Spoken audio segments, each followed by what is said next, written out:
एक गरीब परिवार की कहानी।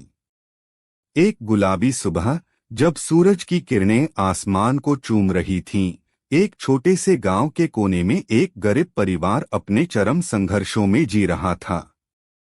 इस परिवार में थे एक माँ, एक पिताजी और 3 बच्चे, दीपक, मीना और चंदन।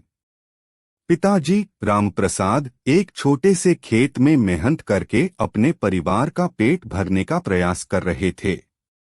गांव के लोगों को उनकी मेहनत और ईमानदारी से परिचित था, लेकिन जिंदगी कभी कभी इतनी उत्साही नहीं रहती थी।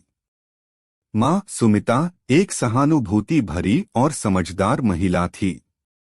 उनका सपना था कि उनके बच्चे एक दिन बड़े होकर अच्छे शिक्षा प्राप्त करें और उनका परिवार गरीबी से बाहर निकलकर खुशहाल जीवन बिता सके।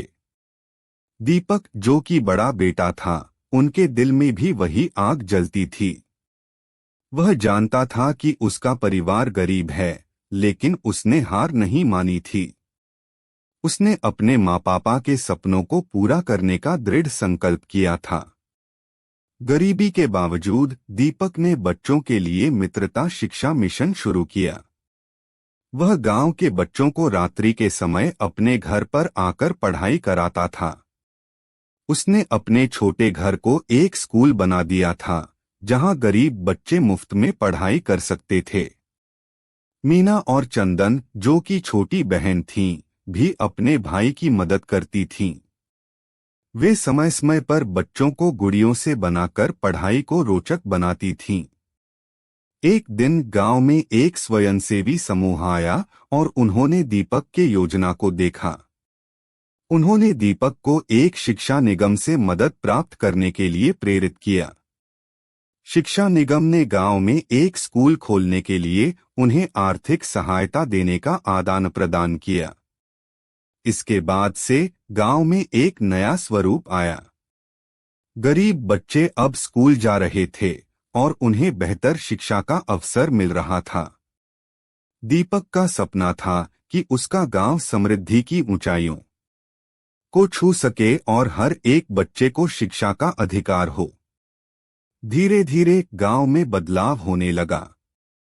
लोग अब अधिक जागरूक थे और उन्होंने अपने बच्चों की शिक्षा में रुचि लेना शुरू किया। रामप्रसाद भी अपनी मेहनत में और उत्साह में वृद्धि करते गए। दीपक ने अपने सपने को पूरा करने के लिए समृद्धि से काम किया और शिक्षा में अग्रणी बनने का सपना पूरा किया। उसने अपने गांव को एक नए दृष्टिकोण से देखने की क्षमता प्रदान की, जिससे उसके परिवार और गांव वाले बेहतर जीने का संभावना समझने लगे। इस कहानी से हमें यह सीखने को मिलता है कि अगर हमारी मेहनत में सहारा हो तो हम किसी भी मुश्किल को पार कर सकते हैं। गरीबी के बावजूद एक छोटे से गांव का एक छोटा सा परिवार ने कैसे अपने सपनों को पूरा करने के लिए एक दूसरे के साथ मिलकर काम किया। इसके जरिए उन्होंने न केवल अपने परिवार की जिंदगी को सुखमय बनाया, बल्कि गांव के लोगों को भी एक नए सोच का सामना करने का मौका दिया।